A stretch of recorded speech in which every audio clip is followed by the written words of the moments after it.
seetlu quand même ci un événement qui a marqué le Sénégal ñeenti at si ginnaaw c'était le massacre de Boffa Bayotte. atte bi ibbi nañ ko démb ci ñi ñu tuumaal dañoo amal jëye jooju fële ca Ziguinchor. tout à fait soxna Fati démb donc lundi 21 mars 2022 la ñu daal di tijji procès massacre Boffa Bayotte à la chambre criminelle du tribunal de grande instance de Ziguinchor mu di donc comme ni nga ko waxee un peu plus de 4 ans gannaaw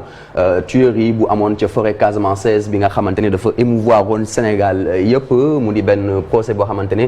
lecture d'ordonnance bi la tàmbalee mu doon nag lecture d'ordonnance bu gudd d'accusation plus précisément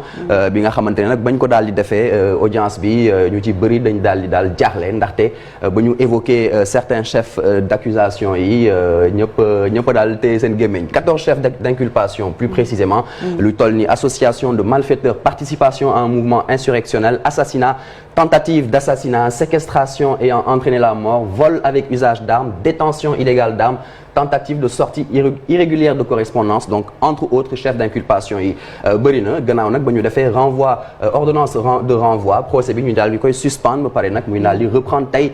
mardi ñuy fàttali que procès bi 2 semaines lañ ko prévoir waaye mën na gën a ëpp lool mën na dem ba ay weer yu bëri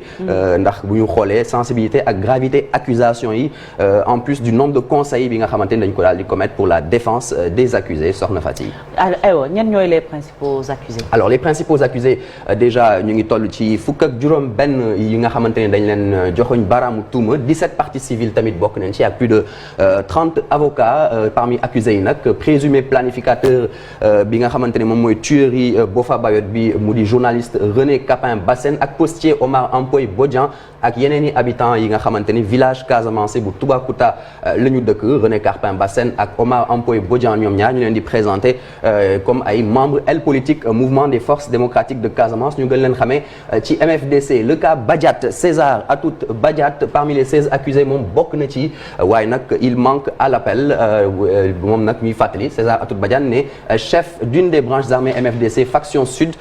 que itam bokk na ci ñi ñu joxoñ baraamu tuuma fu mu nekk nii nag dafa daal di daw waaye dañ koy nar a atte rek par contumace donc du fi nekk dañ ko atte même bu fi nekkul bu ñu sukkandikoo ci juge d'instruction bi nga xamante ni moom moo annoncé benn mandat d'arrêt international bu ñu yónnee kooku di César Atoute Badiate ñuy fàttali itam que journaliste bi di René Capin Bassène dañ ko présenté rek comme ki nga xamante ni dafa jege chef rebelle boobu di César Atoute Badiate donc ñuy wax ne rek ñoom war neen bokk ci li nga xamante ni moom mooy exécution massacre yi amoon ca Boffa Bayotte. aywa ñu dellu si waat ci le massacre de Boffa Bayotte 4 ans après bu mel ni góom bi ba léegi wéragul. ba léegi wéragul 6 janvier 2018 plus précisément Sénégal daal di découvrir horreur bi 13 fukk ak ñett coupeur de bois ñu ne daal di rey foofu ca benn commando armé nag moom moo leen daal di rey ci forêt classée Boffa Bayotte bi dañ leen daal di regrouper tëral leen ba pare daal leen exécuté ñuy fàttali que ñett ci coupeur de bois yooyu jot ne na daw donc jotuñu leen def dara gaañu wuñ ci tamit ñi di waa gendarmerie nationale ñoom ñoo ko xamale woon mu di benn situation boo xamante ne nag consternation générale la daal di indi ci biir réew mi ndaxte dañu seetlu woon ne partie sud Sénégal bi di Casamance bi nga xamante ne lu ëpp fanweeri atu conflit am na fa eh bien commencé woon na amaat jàmm ci secteur boobu waaye daal mbir bi massacre Boffa Bayotte bi daal di dafa mel ni yëkkatiwaat tension bi et justement ci rek espoir retrouver yi nga xamante ni ñoom ñoo def acte yi di mel armée sénégalaise daal di procéder ay ratissage à l'arme lourde dans cette zone ba pare découvrir benn victime bu bees donc on parlait de 13 au départ bilan officiel finalement 14 morts 7 blessés bu ñu sukkandikoo ci parquet bu Ziguinchor bi massacre Boffa Bayotte bi dañ ko planifié habitants yi nga xamante ne ñaari village la ñu dëkk donc Toubacouta habitants yi foofu la ñu jógee donc yi nga xamante ne dañ leen di joxe ñoom baaraamu tuuma ñi ñoom ñoo ko def exécuté avec l'aide de la bande armée du MFDC dirigée par César Atoute Badiate le long chemin vers le procès balaa ñuy yegg démb donc ci procès bi ak mbir bi daal di tàmbali janvier 2018 gannaaw ba gendarme yi daal di opéré benn descente ci Ziguinchor ak ca village u Toubacouta ñu daal di jàpp daal lu ëpp ñaar fukki doomu aadama parmi lesquels donc le journaliste René Capin Bassène ñu daal di leen interpellé auditionné leen balaa ñu leen di daal di déférer au parquet yeneen juróom-ñetti nit ñoom dont le chargé de mission du MFDC Omar Ampoy Bodian ñu daal leen jàpp benn habitant Toubacouta Toubacouta Tombon Sané lañ ko gën a xamee bañ ko convoqué gendarmerie moom nag ci diggu yoon bi la daal di ñàkk bakkanam musul yegg ci lieu de convocation am ñuy fàttali itam que certains des présumés auteurs du massacre dañ leen daal di transféré ñenn ñi ci prison Dakar yi balaa ñuy delsiwaat ca Ziguinchor et puis ki di Seyni Sané nekk chef de village u Toubacouta moom tamit nga xam ne dañ ko daal di jàppoon ci mbir bi day daal di mujj gaañu ca prison et puis plusieurs détenus dont René Capin Bassène daal di entamé benn grève de la faim ngir exiger rek ni ko procès bi gaaw a am et puis le 28 janvier 2022 ñu koy fàttali yàggul dara fukk ak ñaari nit ñu daal di leen yoo xamante ne dañ leen jàppoon ñu daal di leen libéré 10 ci ñoom daal di bénéficier benn non-lieu ñaar daal di bénéficier d'une liberté provisoire. Dernière question Marcel wala muy prudence loolu le ordre des avocats woote. Exactement ordre des avocats daal di woote seen naataango yi nga xamante ne lañ seqal liggéey bi daal di rek. fàttali déjà que procès Boffa Bayotte bi dafay survenir ci benn contexte bi nga xamante ne armée sénégalaise bi lancé na benn opération tuddee ko Nord Sindian chaque jour nag ay soldats sénégalais di jàmmarloo ak rebelle MFDCI donc par conséquent loolu waral ordre des avocats du Sénégal daal di invité seeni membres ngir ñu daal di daal def preuve de prudence ak mesure ci seen déplacement en territoire casamançais bu ñu sukkandikoo ci rubrique index bu l'observateur bu démb ñu daal di nekk confrères yi nga xamante ne dañu constituer les uns pour les accusés donc les avocats et les autres pour les parties civiles dañoo informer chef juridiction yi par écrit des demandes de renvoi en leur faveur pendant cette période donc les autorités compétentes ont également été sensibilisées sur l'absolue nécessité d'assurer leur sécurité c'est très très important. C'est important. Merci beaucoup Marcel Farba Maroun. Chérif, l'on se rappelle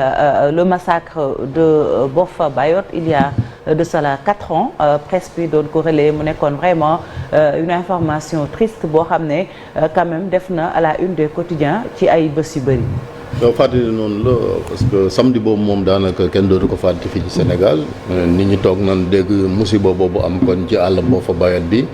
am na ñun ci jàppoon à l'époque sax section de recherche bu gendarmerie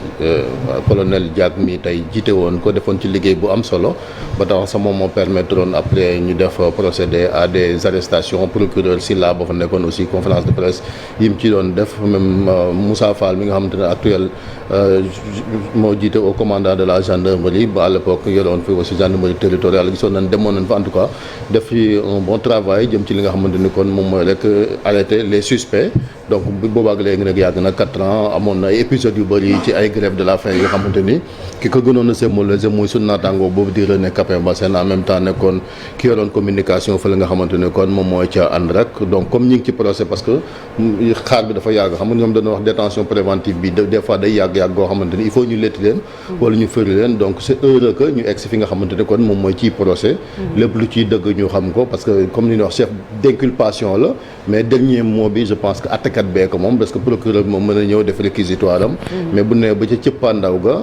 je pense que ki nga xamante ni kon mooy àttekat bi rek moom moo leen di définir fi nga xam ne foofu la fi ñu terminer rek mooy ci avocat yi parce que je pense que Ziguinchor ci Sénégal la bokk